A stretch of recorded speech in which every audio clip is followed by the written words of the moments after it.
திருக்குறளில் நம்ம பேசி ரொம்ப நாளாச்சு. ஸோ முதல் அதிகாரத்தை நம்ம முடிச்சிருந்தோம். இப்போ 2வது அதிகாரத்தில் வான் சிறப்பு. வணக்கம், நான் உங்களுடைய சரவணகுமரன் ஐஆர்எஸ்.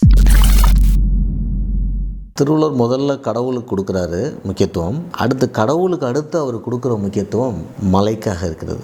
மலை அப்படின்னா அவரை பொறுத்த மட்டும் மலையில தான் சாப்பாடு, மலையில தான் ஒழுக்கம், மலையில தான் தானம் தவம் எல்லாமே. மலை இல்லாட்டா இது எதுவுமே இல்லை. ஸோ மலை அப்படிங்கிறது வெறுமனே ஒரு நீர் அப்படிங்கிறது இல்லை. ஸோ நீர் இல்லாட்டா உணவு மட்டும் இல்லை, ஒழுக்கம் தானம் தவம் கலாச்சாரம் எல்லாம் அழிஞ்சிருங்கிறது.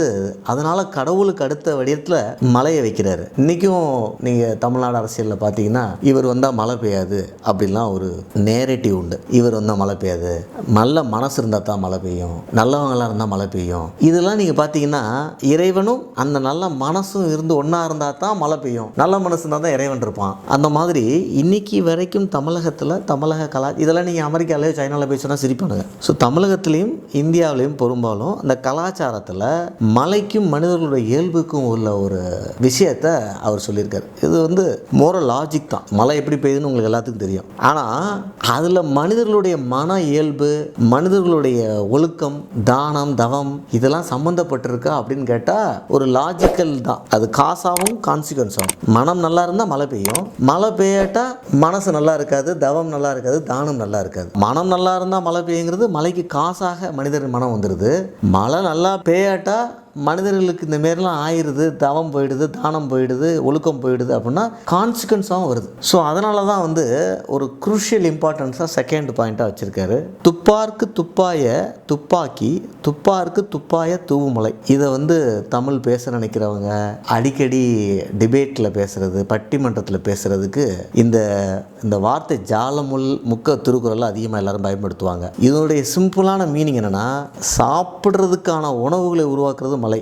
அப்படி உணவுகளை உண்பவர்களுக்கு இன்னொரு உணவாகவும் மலை. அதாவது நீர் ஒரு உணவு, சாப்பாடு மட்டும் உணவு இல்லை, நம்ம நீர் ஆகாரம்னு சொல்கிற மாரி அதுவும் ஒரு உணவு அப்படிங்கிற மாதிரி அவர் சொல்கிறார். அடுத்த இன்ட்ரெஸ்டிங்கான திருக்குறள் இதில் நெடுங்கடலும் தண்ணீர்மை குன்றும் தடிந்தொழிலி தான் நல்கா தகிவிடு. அதாவது இது ஒரு லாஜிக். இது நடக்குமான்னு யாரும் செக் பண்ண முடியாது. மழை பொய்த்துக்கிட்டே இருந்தால் இந்த கடலும் வத்திரும். இப்படி ஒரு சுச்சுவேஷன் நம்ம இந்தியன் ஹிஸ்ட்ரியிலையோ வேர்ல்டு ஹிஸ்ட்ரியிலையோ நம்ம பார்த்துருக்க மாட்டோம். மழை பெய்யாமல் இருந்தால் என்ன ஆகும்? மழை பெய்யாமல் ஒரு இடம் பாலைவனமாக மாறிடும். ஆனால் கடல் வற்றிடும் அப்படிங்கிறது ஒரு லாஜிக்கல் கன்க்ளூஷன். ஆனால் அதுக்கான ஸ்கோப் இருக்கானா ஒரு over period of thousands of years இருக்க வாய்ப்பு இருக்குது. ஆனால் அந்த தண்ணி எங்கேயாவது பூமியில் 1/3 ஆஃப் 2/3 ஆஃப் வாட்டர் எங்கேயாவது ஒரு ஃபார்மில் இருந்தாகணும். அது பனிக்கட்டியாக இருக்க போதா, இல்லை ஒரு மாதிரி ட்ரை ஆகி ஒரு பியாண்ட் ரீச் ஆஃப் இதில் போயிடுதாங்கிறது 2வது. ஆனாலும் அதை அவர் ஏன் அதை இம்ப்ரெஸ் பண்ணுறாருன்னா,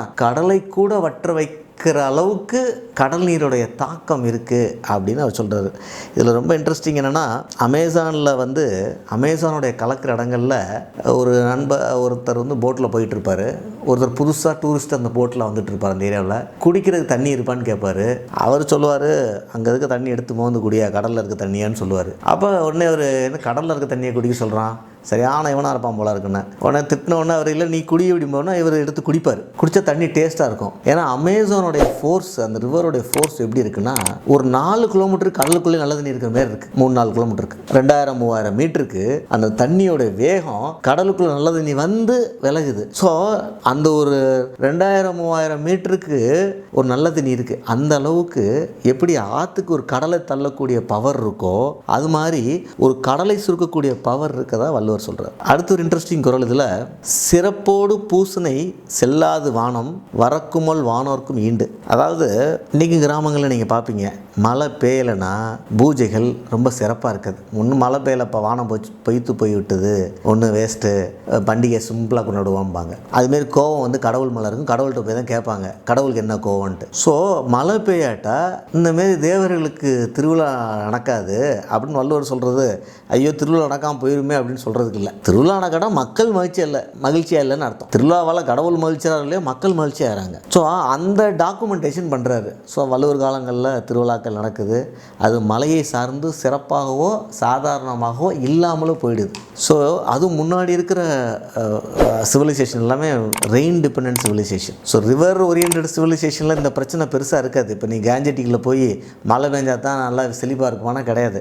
கேஞ்சட்டிக் பிளைன்ஸில் மழை இல்லாட்டாலும் செழிப்பு இருக்கும் அவங்களுக்கு. ஸோ இது மோர தமிழ் கலாச்சாரமாக வருகிறது. அடுத்து ஒரு இன்ட்ரெஸ்டிங்கான குறள், தானம் தவம் இரண்டும் தங்காவியன் உலகம் வானம் வழங்காது எனின். இந்த உலகத்தில் மழை பெய்யலைன்னா யாரும் இன்னொருத்தவங்களுக்கு தானம் கொடுக்க மாட்டாங்க, தனக்கான தவமும் செய்ய மாட்டாங்க. தானம் எப்போ கொடுப்பாங்க? எனக்கு கைக்கு மேலே வரும்போது தான் சந்தோஷமாக கொடுக்குறாங்க. தவம் எப்போ பண்ணுவாங்க? நமக்கு எல்லாம் இருக்குது ஆனால் இறைவனோட இருக்கணும்னா தவம். அந்த தவத்துக்கு அப்படிங்கிறது ஒழுக்கம், ஒரு மாதிரி அந்த இயமம் நியமம் சொல்கிற கான்செப்டில் வருது. இது ரெண்டுமே பண்ண மாட்டாங்க. அதுக்கான மோட்டிவேஷன் இல்லை, அதுக்காக தேவையும் இல்லாமல் போயிடுது மழை இல்லாட்டா. நீங்கள் எவ்வளோ சம்பாதிச்சு வந்தாலும் மழை இல்லாட்டா பாலைவனம்னா, தமிழர் கலாச்சாரத்தில் பாலைவனம்னாலே கல்வர் அப்படின்னு ஒரு வார்த்தை வரும். குறிஞ்சி முல்லை மருதம் நெய்தல் பாலையில் இந்த கல்வர் அப்படிங்கிற விஷயம் பாலையில் மட்டும்தான் வரும். ஏன் பாலையில் மட்டும் வருது? எங்கே வறட்சி இருக்கோ அங்கே கல்வர் வந்துடுறாங்க, எங்கே வனப்பு இருக்கோ அங்கே கல்வர் இல்லை, எங்கே வறட்சி இருக்கோ அங்கே கல்வர். அப்போ மழை இல்லாட்டா தானம் பண்ணுறது கூட காசு எடுத்து வைக்க முடியாது. ஸோ இதைத்தான் வள்ளுவர் சொல்கிறாரு. Last and one of the best kural அப்படின்னா, நீரின்றி அமையாது உலகு எனின் யாரார்க்கும் வானின்றி அமையாது ஒழுங்கு. அதாவது இங்கே நீரையும் வானையும் பிரிச்சுறாரு, மலையும் பிரிச்சுறாரு. இந்த உலகத்தை தண்ணி இல்லாட்டா வாழ்க்கை உலகம் இருக்காது. ஆனால் அதை விட முக்கியம் அந்த தண்ணி வந்துக்கிட்டே இருக்கணும் மலையில். அந்த மலையில் ஒழுங்காக வராட்டா இந்த உலகத்துக்குன்னே இருக்கிற ஒரு தர்மம் ஒழுக்கம் இருக்காது. ஸோ நீங்கள் பார்த்தீங்கன்னா அந்த இந்த முக்கியமான 5 குறள்களில் மலை, வானம், நீர், அதுவும் மனிதர்களுடைய எண்ணமும், மனிதர்களுடைய மனிதர்கள் எண்ணத்தால் மலையும், மலையால் மனிதர்கள் எண்ணமும் மாறுது. ஸோ மனித எண்ணங்கள் தான் மனிதனை உருவாக்குது. ஒட்டுமொத்த மனிதர்கள் எண்ணங்கள் தான் அந்த சமுதாயத்தை உருவாக்குது. அப்போ அதில் மலை எவ்வளோ பெரிய ரோலை ப்ளே பண்ணுது. ஒரு கடவுள் என்ன பண்ணுவார்? எல்லா மனிதர்களோட எண்ணங்களையும் சரிப்படுத்தி அதை உயர்த்துறாரு. சத்தியுகத்தில் என்ன நடக்குது? எல்லாரும் நல்லவங்களாக இருக்காங்க. கலியுகத்தில் என்னவா இருக்குது?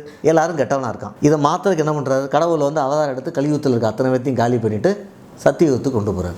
அதுதான் மலையும் பண்ணுது. அதனால தான் இறைவன் 2வது இடத்துல வச்சுருக்காரு திருவள்ளுவர். இறைவனுக்கு அடுத்த இடத்துல மலையை வச்சுருக்காரு. ஸோ எவ்வளோ தான் நம்ம டெவலப் ஆனாலும் மலை நம்மளுடைய வாழ்க்கையில் மிகப்பெரிய ஒரு பங்கை ஆற்றி கொண்டிருக்கும். வான் சிறப்பை போற்றுவோம். நன்றி, வணக்கம்.